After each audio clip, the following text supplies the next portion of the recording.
기억하소서. 주여 기억하소서.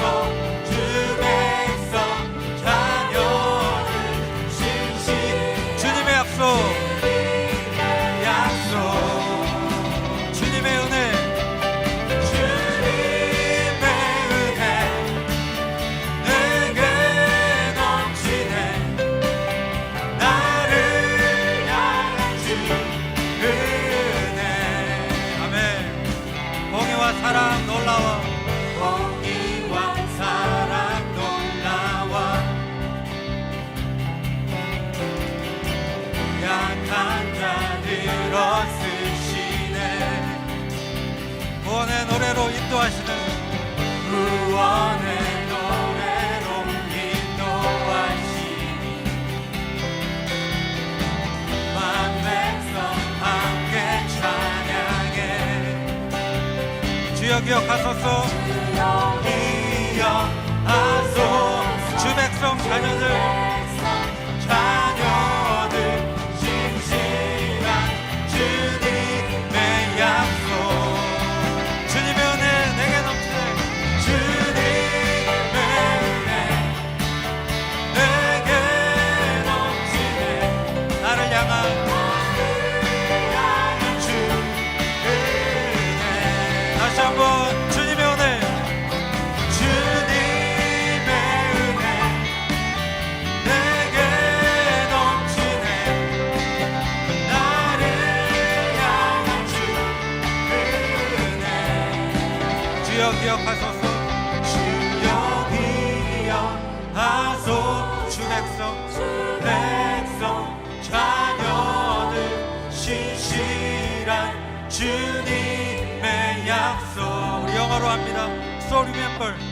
So remember your people, remember your children, remember your promise, oh God. 주님의 은혜, 주님의 은혜 내게 넘치네. 나를 향한 주 은혜. 주님의 은혜, 주님의 은혜 내게 넘치네. 나를 향한 주. 우리 한 번만 더. 마지막으로 주님의 은혜, 주님의 은혜 내게 넘치네.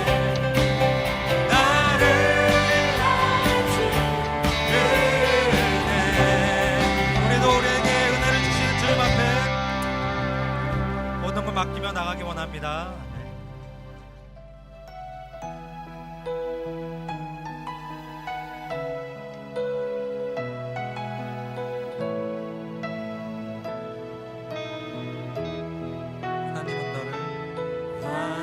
하나님은 너를 지키시는 자. 너의 우편에 그늘 되시니 낮의 해와 밤의 달도 너를 잊지 못하리. 너를 해치 못하리. 하나님은 너를 하나님은 너를 지키시는 자. 너의 환난을 명쾌하시니 그가 너를 지키시리라. 너의 진입을 지키시리라. 눈을 들어 눈을 들어 산을 보아라. 너의 도움 어디서나 천지 지으신 너를 만드신 여호와께로다. 하나님은 너를 지키시는 자. 우리 옆에 사람 축복합니다. 하나님은 너를 지키시는 너의 우편에 우편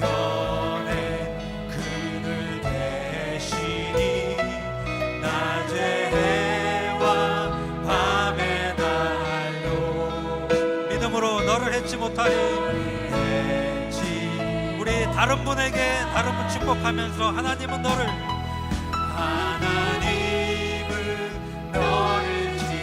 지키시는 자 너의 환난을 면케하시니 그가 너를 지키시리라. 너의 출입을 지키시리. 우리 한번 두 손 들고 눈을 들어 산을 보아라. 너의 도움 어디서 오나. 천지 지으신 너를 만드신 우리 여호와께로다. 여호와께 눈을 들어 산을 보아라. 눈을 들어 산을 보아. 나의 도움 어디서 오나. 나의 도움 어디서 오나. 천지 지으신 나를 만드신 여호와께로다. 여호와께로 천지 지으신 나를 만드신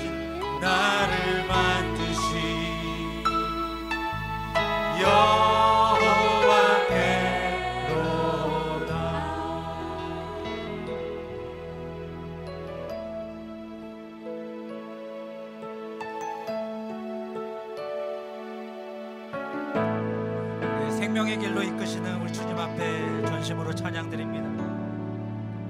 주가 보이신 생명의 길, 나 주님과 함께 상한 마음을 들이며 주님 앞에 나가리.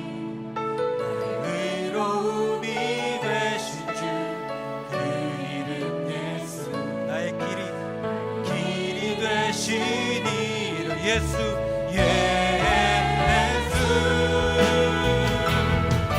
나의 길 오직 그가 아시나니. 나를 발견하신 후에 내가 정금같이 나오리. 나의 길 오직 그가 아시나니. 나의 길 오직 그가 아시나니. 나를 발견하신 후에 내가 정금같이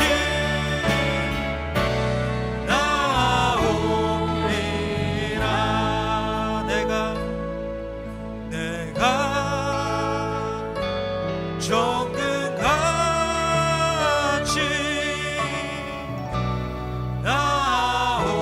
나오리라. 우리 박경 기사님 나와서 기도해 주시겠습니다.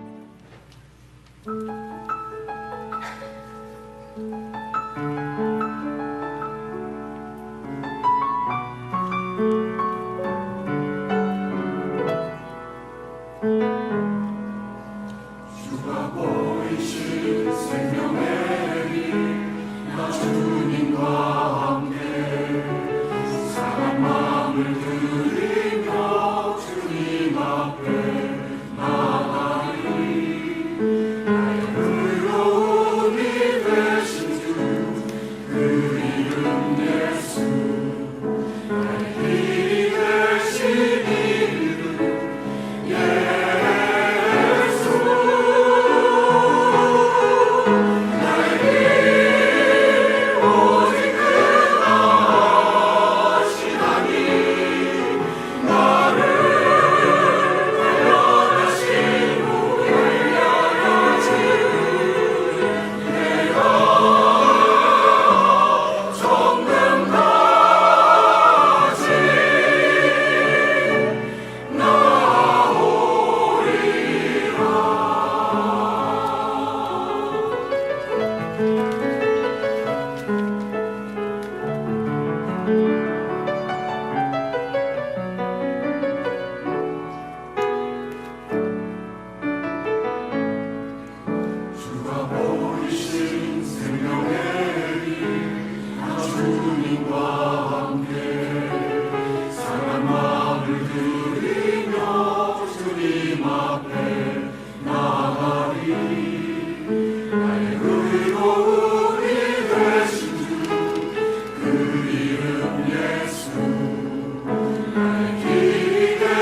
아, 목말라 죽겠네.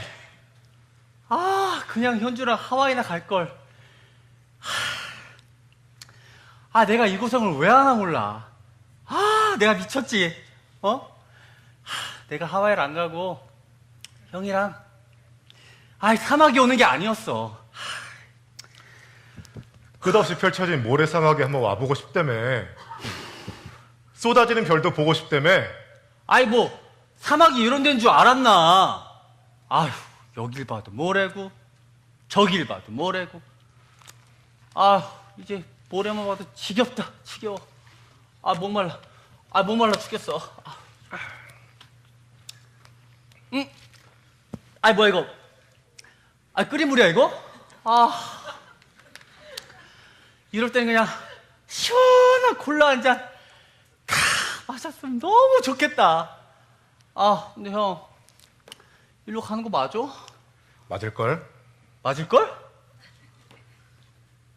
설마 형, 여기 처음 오는 길은 아니지? 처음 오는 건데? 뭐 처음이라고? 사막이 많이 와봤다며. 많이 와봤지. 근데 여긴 처음이야. 나 갑자기 불안하다. 뭐지, 이 불길한 예감은? 형님, 정녕 이 길로 가는 게 맞습니까? 맞을 거야. 나침반이 있잖아.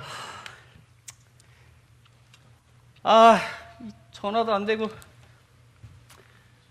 나 진심 너무 집에 가고 싶다. 너무 덥다, 여기. 너무 더워. 형, 콜라. 콜라를 좀 주세요. 야, 그만해라. 콜라 마시면 더 목말라. 그리고 내가 너 오라고 한 적 없다. 그러니까 말이야, 그러니까. 내가 미쳤지, 미쳤어. 내가 괜히, 사막에 환상이 좀 있어가지고. 형, 내가, 현주가 나랑 같이 하와이에 가자 그랬을 때 내가 뭐라 그런 줄 알아? 하와이는 무슨, 야, 남자는 사막이지. 오빠는 형님 따라서 사막에 간다. 이랬다는 거 아니야. 현주야, 오빠가 미안하다.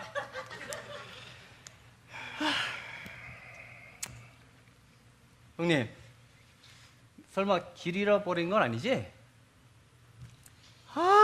진짜. 형, 나 장가다 하면 못 가보고 죽게 생겼다, 이거, 사막에서. 이러다 우리 여기서 객사하는 거 아니야? 일로 가는 거 맞아. 일어나. 형, 잠깐만. 나 진짜 더는 못 가겠어. 다리 아파 죽겠어. 조금만 쉬었다 가자. 조금만. 몰라. 나 못 가. 못 가.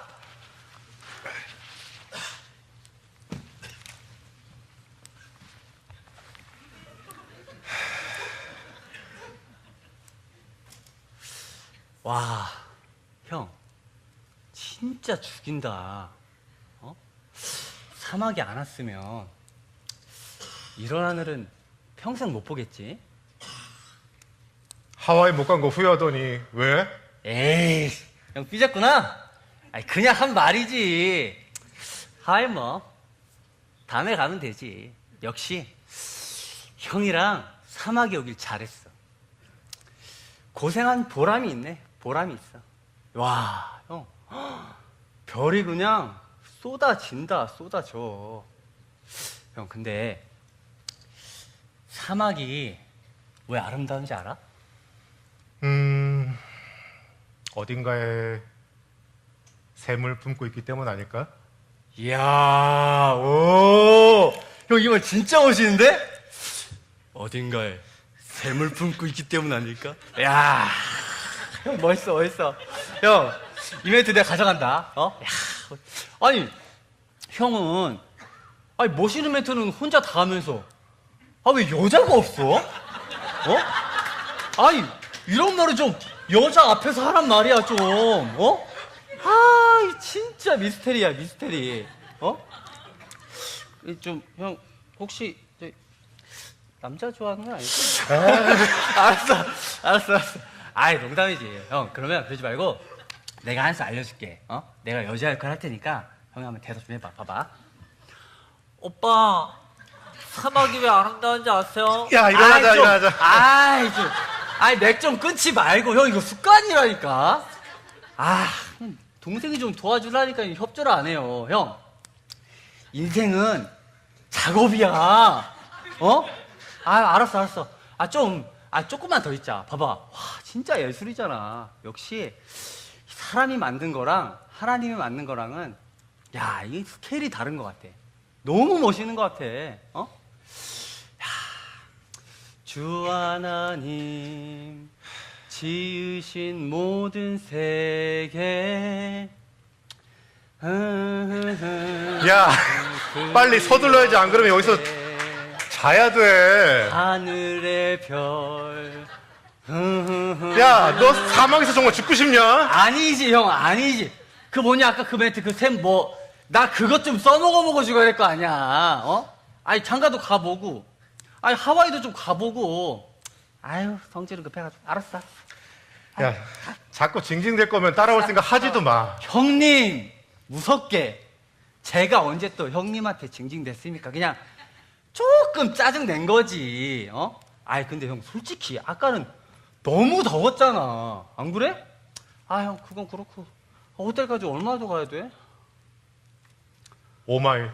5마일? 0.5마일이 아니고? 내가 미쳤어. 현주 따라 하와이를 갈걸. 그만해라. 알았어. 형, 저기. 저 호텔 맞지? 에이, 장난치고 말이야. 5마일이 무슨 바로 앞에 있구만. 장난 좀 여자랑 치란 말이야. 쓸데없이 진지해가지고. 나 먼저 간다. 빠이. 안녕하세요. 저는 영화부를 섬기고 있는 양정이라고 합니다. 저는 1983년도에 가족과 함께 미국으로 이민을 왔습니다. 70년대 중반에 아버지는 어머니와 저희 사남매를 한국에 두고 아버지의 친척들과 함께 미국으로 건너오셨습니다. 아버지는 어느 정도 자리가 잡힌 후 우리를 미국으로 초청하셨습니다. 우리는 가족이 함께 모여 살게 되어 무척이나 기뻤습니다. 10년 가까이 아버지 없이 살면서 어려움도 적지 않았습니다. 그 어려움을 다 잊을 수 있게 되었습니다. 아버지께서는 미국에 온 나와 동생들을 데리고 디즈니랜드 관광을 시켜주셨습니다. 그로부터 일주일 후 산페드로 부근 흑인들의 명동이라는 곳에서 액세서리 가게를 시작하게 하셨습니다. 그곳에서 나와 동생은 그 가게를 맡아서 하게 되었습니다. 저는 20살이었고 동생은 19살이었습니다. 무식하면 용감하다는 말처럼 영어 한마디 못하는데 아버지는 그 일을 맡기셨습니다. 가게에 들어오는 시커먼 흑인들을 보기만 해도 무서웠고 또 모두가 도둑질하려는 것 같았습니다. 밤에는 영어를 배우러 커뮤니티 칼리지에 다녀야 했습니다. 주말이면 아버지와 함께 벤에 액세서리를 싣고 수서밋에서 장사도 했습니다. 주 7일을 쉴 틈 없이 일하며 가끔 주일에 교회를 가기도 했습니다. 아버지는 팜델에서 주유소로 자리를 잡으신 큰아버지의 권유에 따라 LA에서 2시간 넘게 떨어진 외딴 도시에서 주유소를 시작하셨습니다. 그곳은 에드워드 공군기지가 있는 모하비 사막 보론이라는 작은 도시였습니다. 텍사코 주유소를 오픈하고 주 7일 24시간 운영되는 컨베니언 샵을 운영하셨습니다. 온 가족이 같이 일했습니다. 저는 학교를 다닐 수 있다면 기술이라도 배우고 싶었습니다. 직장에 취직해서 미국 생활도 배워가고 싶었지만 그런 기회가 오지 않았습니다. 가게는 힘이 들었지만 잘 되었습니다. 이내 자리를 잡았습니다. 그러나 맥도날드조차 찾아보기 힘든 외딴 곳에서 사는 것이 제게는 무척 힘이 들었습니다. 시골에서 썩고 있다는 느낌이 들었습니다. 도시로 가고 싶다고 아버지께 졸랐습니다. 맏딸인 저를 이뻐하셨던 아버지께서는 그럼 바람도 쐴 겸 한국으로 여행을 다녀오라고 권유하셨습니다. 그리고는 여행 갈 때 입고 신으라고 명품 가방과 구두, 옷을 사주셨습니다. 평소 씀씀이가 검소해 구두쇠라고 여겨오던 아버지의 의외의 행동이셨습니다. 그러나 오랜만에 LA에서 하는 아빠와의 쇼핑이 마냥 즐거웠습니다. 그리고 비행기표를 예약하고 한국 여행의 기대감에 부풀어 있었습니다. 여행 준비로 들떠 있던 7월 4일 새벽 갑작스레 방문한 경찰은 아버지께서 주유소에서 총기 사고로 돌아가셨다는 비보를 전해주셨습니다. 그날따라 혼자 주유소를 지키던 아버지께서 권총 강도를 당하셨고 그 자리에서 돌아가셨습니다. 아버지의 나이 51이셨습니다. 범인들은 현지인과 외지인이 섞여 있었다고 합니다. 지금 저보다 젊은 나이에 돌아가신 것입니다. 한국 여행을 위하여 아버지가 사주신 명품 가방과 구두 옷들이 아버지가 주신 마지막 사랑의 표현이 될 줄은 몰랐습니다. 그것들을 붙들고 서럽게 울었습니다. 그래도 미국에서 살아갈 보호막이 사라졌다는 불안과 두려움이 밀려왔습니다. 아버지가 없는 삶은 더욱 고달팠습니다. 지금 제게 아버지 나이가 되고 보니 아버지가 더욱 생각납니다. 사고 당시 얼마나 공포스러웠을지. 홀로 산 세월이 얼마였는데 이제 가족과 함께 아메리칸 드림을 이루어 가고자 했는데 만감이 교차합니다.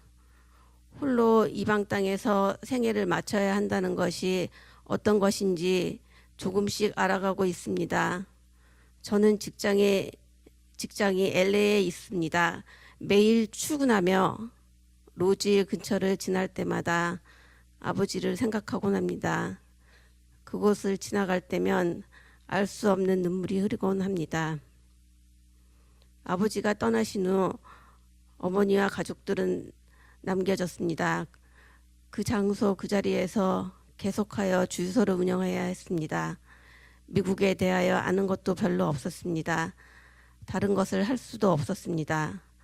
아버지가 피 흘린 자리에 서 있어야 하는 것도 쉽지 않았습니다. 매일매일 악몽과 같았던 가게로 나가야 했습니다. 또 가게로 들어오는 사람들을 보면서 혹시나 하는 마음에 늘 죽음의 그림자가 따라다니는 듯 했습니다. 사는 것이 무엇인지 참 고통스러웠습니다.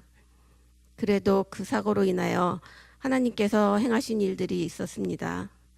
아버지가 돌아가셨을 때 저희는 미국에 대하여 아는 것이 없었습니다. 장례를 어떻게 준비해야 되는지도 몰랐습니다. 모두가 놀라고 두려움에 잡혀 있을 때 큰아버지께서 다니시던 침례교회 목사님이 찾아오셨습니다. 사후 장례와 사후 처리를 도와주셨습니다. 그것이 계기가 되어 우리 가족 전부는 그 목사님이 섬기시는 교회에 출석했습니다. 결국 아버지의 죽음은 남은 가족 모두를 교회로 인도하신 것입니다. 얼마간의 시간이 지난 후에 저는 결혼을 했습니다. 결혼 후 LA 다운타운의 그로서리 홀세일의 가게에서 일을 했습니다. 상당히 큰 가게였습니다. 주 7일 일해야 하는 가게였습니다. 더 이상 교회에 출석할 수가 없었습니다. 첫 아이를 임신하고 있던 어느 날 가게에 권총 강도가 들어왔습니다. 복면을 하고 있었지만 그 가운데 함께 일하던 멕시칸임을 금방 알아볼 수 있었습니다. 그 멕시칸이 제게 총을 겨누었습니다. 제가 매니저로 일했기 때문에 제가 돈통을 열라고 했습니다. 저는 놀라서 바닥에 엎드린 채 꼼짝도 할 수 없었습니다. 강도들은 권총으로 금고에 자물쇠를 쏘고 금고문을 열고 돈을 훔쳐 달아났습니다. 아무것도 생각이 나지 않았습니다. 다친 사람은 없었습니다.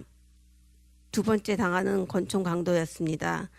이번에는 권총 강도를 당한 것도 당한 거지만 함께 일했던 동료가 권총 강도가 되어 왔다는 것이 충격이었습니다. 사람을 믿고 일하기 어려워졌습니다. 그러나 무서움, 놀라움, 슬픔을 느낄 겨를도 없이 일상은 다시 바쁘게 지나갔습니다. 출산을 하기까지 계속하여 그곳에서 일을 했고 출산 후에는 육아로 인하여 일을 그만두었습니다. 후에 둘째가 태어났습니다. 늘어나는 생활비를 감당하기 위해 저는 다시 바쁘게 일해야 했습니다.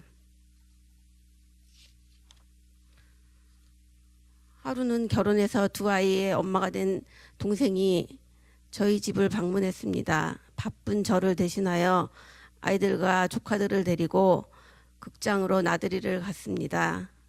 일을 마치고 귀가한 저와 동생은 뛰어놀고 있는 아이들을 지켜보며 담소를 나누고 있었습니다.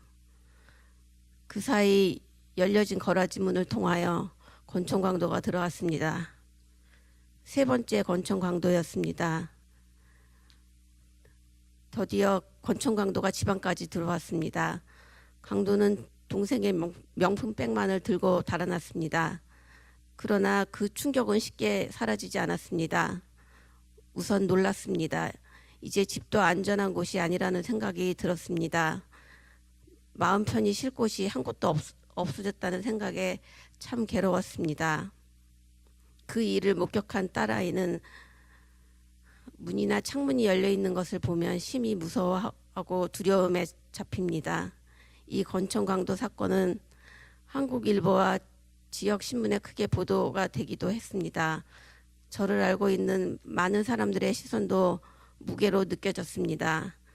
반복되는 무난도 괴로운 일이었습니다. 믿지 않는 남편과 함께 7일을 하던 가게를 정리하고 2002년 다시 교회에 출석했습니다. 남편은 미국에서 마땅한 직장을 구하기 힘들다고 한국으로 나갔습니다. 저는 아이들 학교 문제도 있고 해서 아이들과 함께 미국에 남아 있었습니다. 이제는 아버지 없는 삶이 아니라 남편 없이 두 아이를 책임져야 하는 삶이 시작되었습니다. 쉽지 않았습니다. 그때 아이들과 함께 아름다운 교회에 출석하게 됐습니다. 다시 교회에 출석한 지 얼마 안 돼서 동생이 위암 판정을 받았습니다.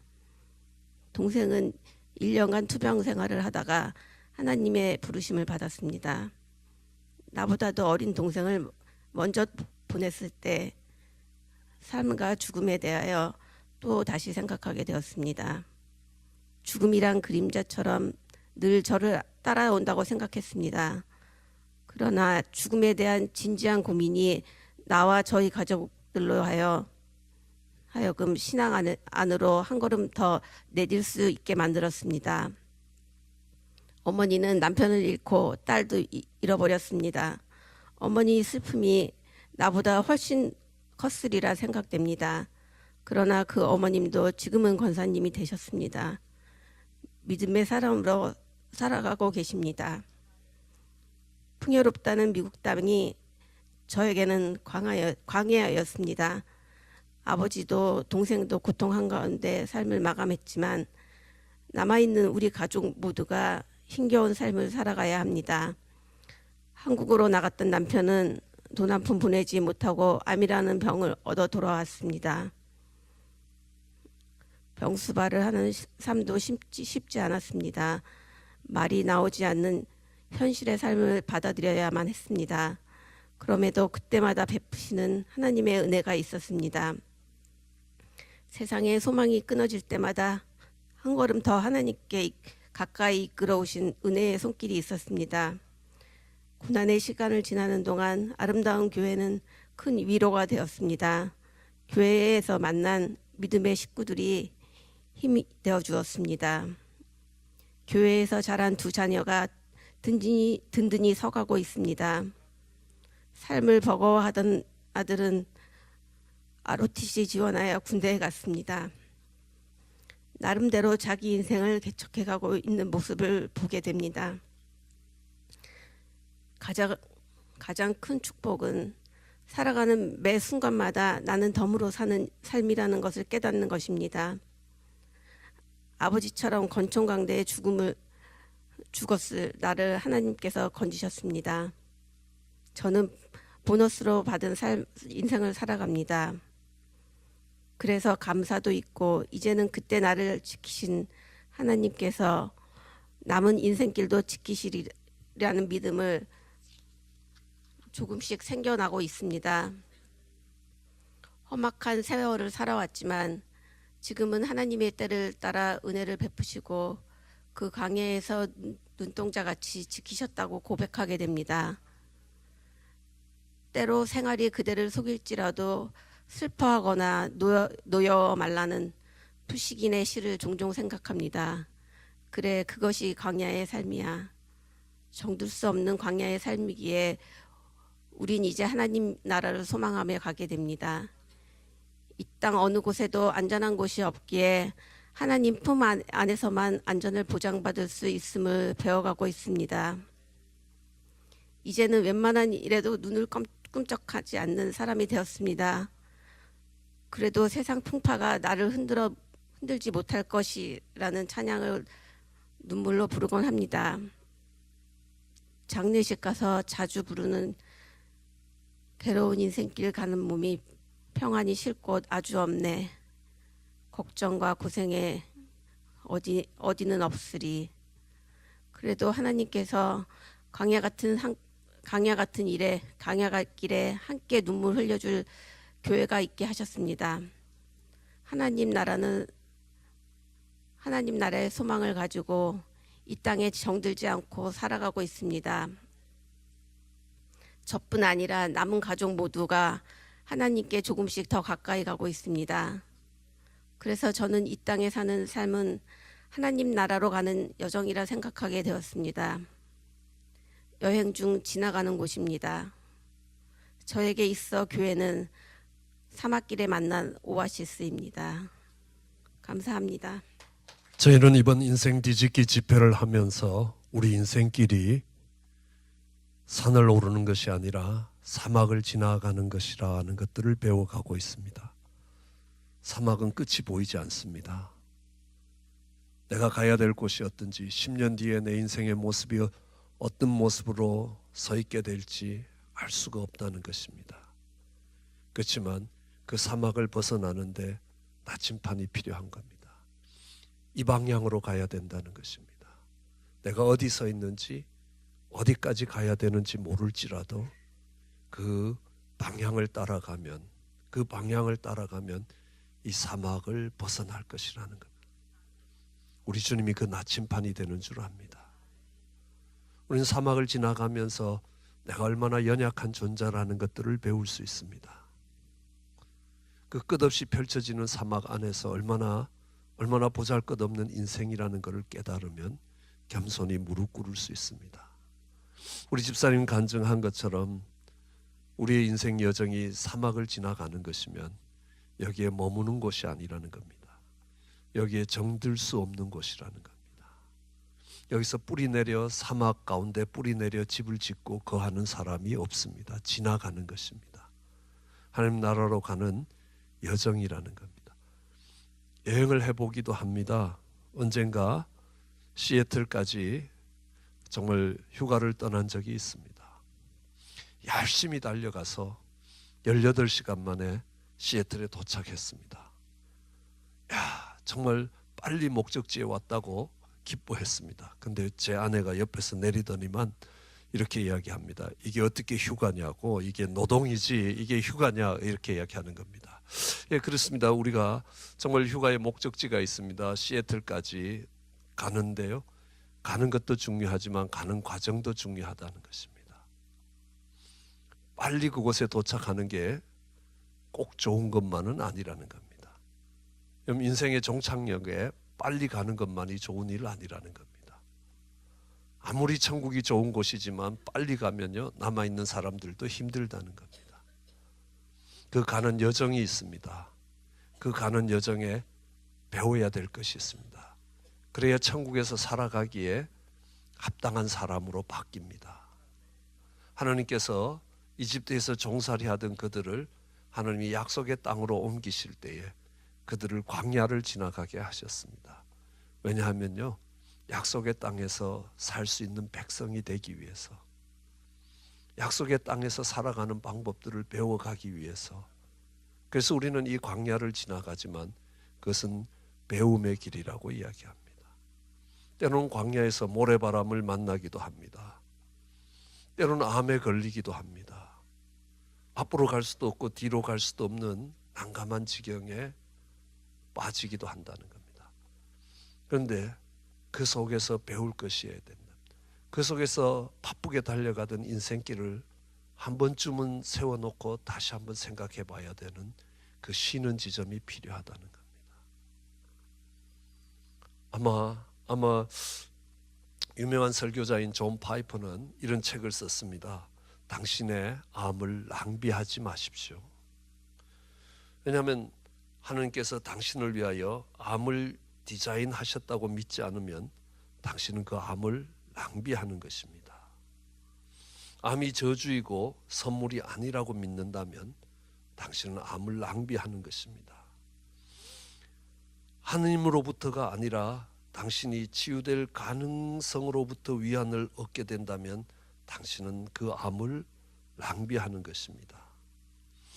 암으로 인해 죽음에 대해서 생각해 보기를 거부한다면 당신은 그 암을 낭비하는 것입니다. 그러면서 쭉 12가지를 기록하고 있습니다. 이 광야 가운데 하나님이 우리의 바쁜 걸음을 세우실 때에 한 번 더 생각해 보라고 이야기하시는 것입니다. 우리가 목적지에 빨리 달려가는 것만이 좋은 것이 아니라고 이야기합니다. 그 광야를 가면서 배워가라는 것입니다. 예, 광야를 가다 보면 오아시스를 만날 수 있습니다. 그곳에 가서 쉬라고 이야기하십니다. 그곳에서 쉴 수 있도록 하신 오아시스를 마련하고 있습니다. 그럼 인생길 가시다가 광야길에서 지칠 때 쉬어가야 됩니다. 그런데 많은 사람들이 오아시스에 가도 쉬질 않습니다. 왜냐하면요 바쁘다는 겁니다. 아이 일을 맞춰놓고 쉬겠다는 겁니다. 이 프로젝트를 끝내놓으면 내가 시간이 날 거고 그때는 쉬겠다는 겁니다. 저는 학생타운에서 공부할 때에 정말 하나님에 대해서 조금만 알아보자라고 이야기하면 내가 이번 학기에 수업이 어려운데 이 어려운 수업을 넘어가면 내가 시간을 낼 수 있을 것이라고. 근데 그 시간을 그 학기가 지나갔습니다. 다시 이야기하면요, 이 코스웍이 바빠서 이 정말 공부가 끝나면 할 수 있겠다고. 공부가 끝나면 자격시험을 쳐야 되는 겁니다. 야, 자격시험만 통과시켜 놓고 내가 이제 할 수 있을 거라고. 예, 그러다 보면요 그럴 시간이 오지 않는다는 겁니다. 쉴 수 있는 시간이 어느 지점에 서서 내 인생을 돌아볼 수 있는 기회가 오지 않는다는 겁니다. 그리고 어느 날 갑자기 그 생애의 끝이 다가올지도 모른다는 겁니다. 그랬던 그 친구는 그렇습니다. 교수 자리를 찾아서 부산으로 갔습니다. 부산의 어느 대학에서 강의를 하는데요, 강의하는 날 아침에 심장마비로 하나님의 부르심을 받았습니다. 인생이 거기서 끝날 거라고 몰랐습니다. 오늘 여기서 대학교에서 졸업 연설을 했던 사람은 이 페이스북의 COO라는 사람입니다. 페이스북의 이 컴퓨터 쪽, 오퍼레이션 쪽을 총 책임지고 있는 여자분입니다. 그 남편이 정말 짐에 가서 운동하다가 갑자기 심장마비로 삶을 마칠 수 없습니다. 그것이 그에게 있어서는 다시 한번 그 자리에 서서 인생을 돌아볼 수 있는 기회가 되었다라고 이야기합니다. 참 내 인생의 가장 고통스러운 그날이 사실 내 인생이 새롭게 바뀌는 그 계기가 되었다는 겁니다. 역설이긴 하지만 그렇다라는 겁니다. 우리의 바쁜 걸음을 멈추고 정말 인생을 돌아볼 수 있는 시간을 가져야 될 것이라는 겁니다. 예, 그 오아시스는 우리에게 안식을 제공합니다. 쉼을 제공합니다. 왜냐하면 그곳에는 물이 있는 것입니다. 왜냐하면 쉼이 필요하다라는 겁니다. 우리는 가끔 멕시칸들을 보면서 어떻게 사람들이 저렇게 사나. 금요일 날 받은 정말 주급을 주말에 다 쓰고 월요일 날 또 버스도 못 타고 걸어서 직장에 오는 사람들을 보면서 참 미래를 준비하지 않는 한심한 사람으로 보이는데요. 그 멕시칸들이 한국 사람들을 보면요 더 한심하게 보는 거 아시나요? 왜냐하면 평생 먹고 살 수 있는 것들을 쌓아놓고도 쉴 줄 모르고 누릴 줄 모르고 바쁘게 살다가 어느 날 하루아침에 인생이 끝나더라는 겁니다. 단 한 번도 쉬어본 적이 없고 단 한 번도 정말 이렇게 하나님이 주셨던 그 축복을 또 사막 가운데 서서 그 사막의 밤하늘의 아름다움을 한 번도 쳐다보지 못하고 이민 삶이 힘들지만요 눈을 들어 한번 하늘을 쳐다보면서 그 밤하늘에 하나님이 펼쳐놓으신 그 아름다움을 한 번도 누려보지 못하고 매일매일 다람쥐가 쳇바퀴를 돌리듯이 바쁘게 살다가 인생을 끝내는 사람이 적지 않다는 것입니다. 언젠가 인생이 끝나는 지점에 가서 후회해도 너무 늦다는 것입니다. 하나님은 쉬어가라고 이야기하시는 겁니다. 예, 우리는 그 쉼이라는 거, 저도 올해가 안식년입니다. 오늘로 안식년이 끝나는 날입니다. 근데 참된 안식은 어디에 있냐면 일을 안 하는 데서 안식이 오는 것이 아니라 하나님이 내 인생을 책임져 주신다는 겁니다. 우리 집사님 간증한 것처럼 이 땅의 어느 곳에서도 안전한 곳이 없다는 것입니다. 어느 곳에서도 소망을 찾을 수 있는 구석이 없습니다. 저는 많은 분의 마지막을 지켜봅니다. 병원에도 자주 갑니다. 양로병원에도 갑니다. 그게 인생의 마지막이라는 걸 알고 있습니다. 세상 어느 곳에서도 그것이 우리의 마지막이라면 거기에는 소망이 없다는 걸 알 수 있습니다. 내가 아무리 노력한다고 내 안전을 보장할 수 있겠습니까? 앞에서도 말씀드렸지만요. 하이웨이를 달리는 중에 반대편에서 자동차 타이어가 빠져나오니까요. 이게 빠른 속도로 오다가 빠져나오니까 돌기 시작하는데 점점 크게 돌아서 분리대를 넘어와서 맞은편에 오는 차와 부딪혔습니다. 제 4번째나 5번째 앞에 차였습니다. 그 운전사가 그 자리에서 죽더라는 겁니다. 그 준비가 됐겠습니까? 아닐 겁니다. 아닐 겁니다. 그 차하고 4대 5대 거리는 1초 2초밖에 차이가 나지 않습니다. 내가 아무리 조심하고 내가 아무리 열심히 한다고 안전이 보장되는 게 아닙니다. 저는 동부에 집회를 갔다가 그 교회 어느 장로님 이야기를 들었습니다. 서울대 병원에서 의사로 정년퇴임을 하셨습니다. 식생활도 정말 모든 것들을 운동도 정기적으로 하셨습니다.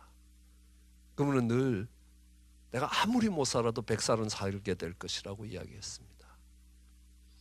근데 그분의 큰 BMW 차를 닦다가 차를 닦는 동안에 기아가 뉴트럴로 들어가 버린 겁니다. 그리고 돌아와서 뒤쪽을 닦다가 그 차에 깔려서 돌아가셨습니다. 우리 인생이 내일을 보장할 수 있는 게 아니라는 걸 배웁니다. 그렇기 때문에 우리의 참된 쉼은 일을 하지 않는 데서가 아니라 하나님이 내 머리카락까지 헤아리시며 나를 이끌어가고 계시다는 겁니다. 그것을 배울 때에 우리는 참된 안식을 얻을 수 있다는 것입니다. 그럼 그 안식이 없으면 이 광야를 살아가는 인생은 참 고달프다는 겁니다. 그러므로 쉴 수 있는 인생이 되어야 되는 겁니다. 우리는 힘든 여정을 걸어왔습니다. 그리고 앞으로도 긴 사막을 가야 됩니다. 지나온 길이 힘들기 때문에 쉬어가야 되는 것도 있습니다. 근데 그것도 있지만 앞으로 가야 될 길이 멀기 때문에 쉬어가야 된다는 것입니다. 왜냐하면 오아시스가 나오면 그곳에서 쉬어야 합니다. 물이 있기도 하고요.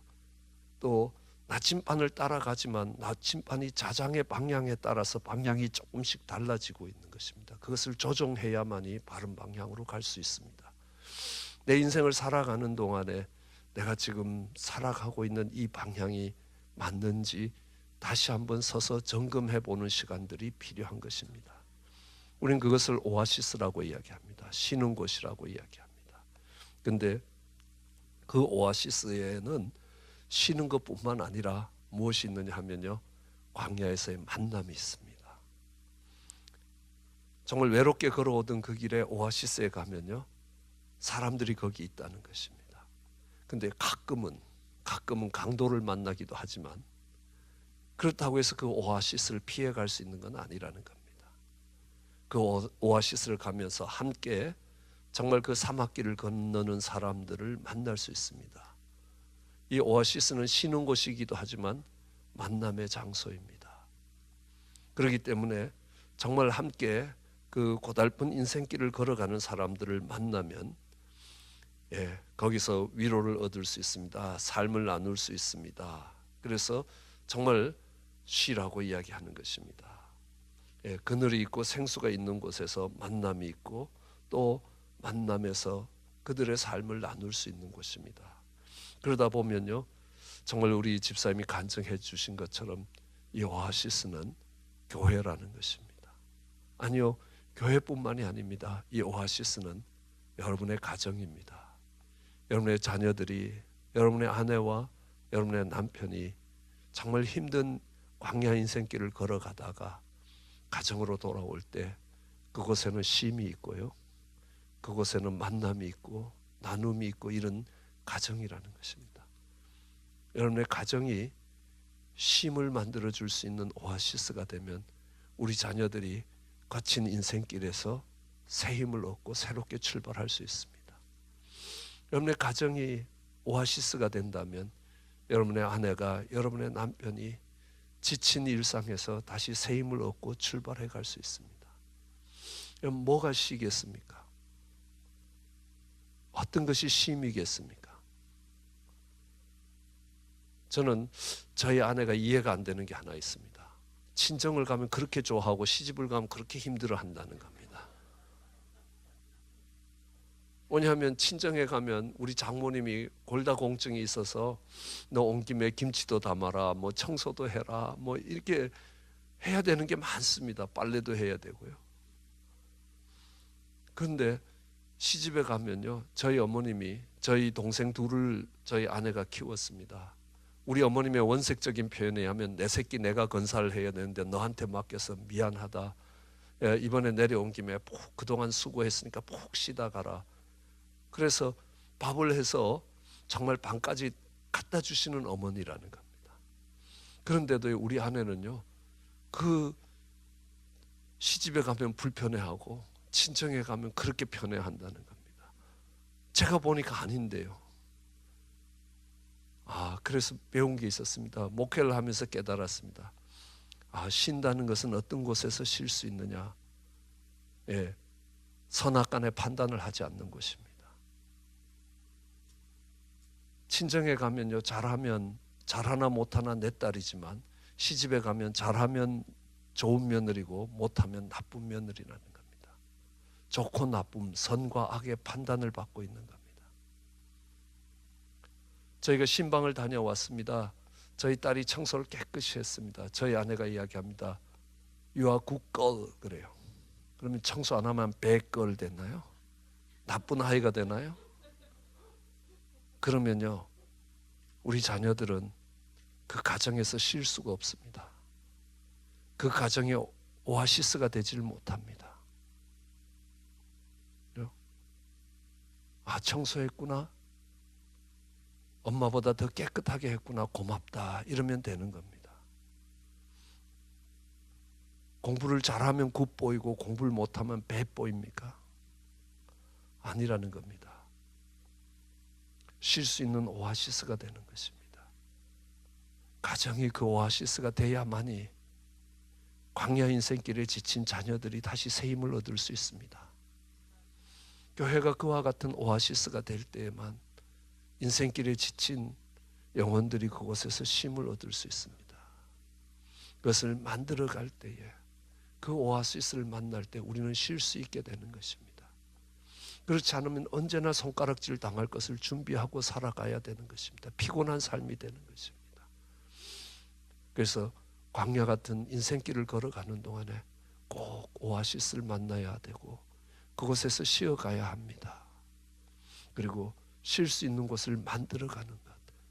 아니 더 나아가면 여러분이 오아시스가 돼주면 그보다 더 좋은 것이 없을 겁니다. 여러분의 삶이 그늘이 되어서 인생길에 지친 사람들이 그 그늘 아래 와서 쉴 수 있어야 되는 겁니다. 뭐가 필요하겠습니까? 지금까지 걸어오느라고 힘들었다고. 지금까지 당신의 걸음을 지킨 하느님께서 우리의 실수와 허물에도 불구하고 오늘까지 이끌어오신 하느님께서 이 사막길이 끝나는 날까지 하나님이 당신을 그 천국으로 부르는 날까지 하나님이 지키시고 보호하실 것이라고. 그곳에서 쉼을 얻을 수 있는 것입니다. 여러분의 삶을 통해서, 여러분의 가정을 통해서, 교회를 통해서 쉼이 보장될 수 있어야 됩니다. 그리고 그 안에서 쉴 수 있어야 될 것입니다. 바쁜 인생길을 세워놓고 하나님 내 인생길이 바른 방향인가? 내 나침반이 다시 조정을 해야 되는지 안 해야 되는지, 그리고 이 가운데서 하나님이 무엇을 원하시고 무엇을 배우시기를 원하시는지 다시 한번 물어볼 수 있어야 되는 것입니다.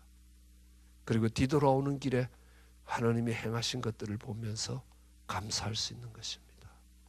아직도 하나님이 손에 남겨두신 많은 것들로 인하여 감사할 수 있습니다. 그러면요, 새 힘을 가지고 남은 길을 걸어갈 수 있을 것입니다. 그리고 정말 끝까지 가서 그 약속의 땅에 이르게 될 것입니다. 그런 은혜가 우리 모두에게 있기를 원합니다. 저희들 한번 같이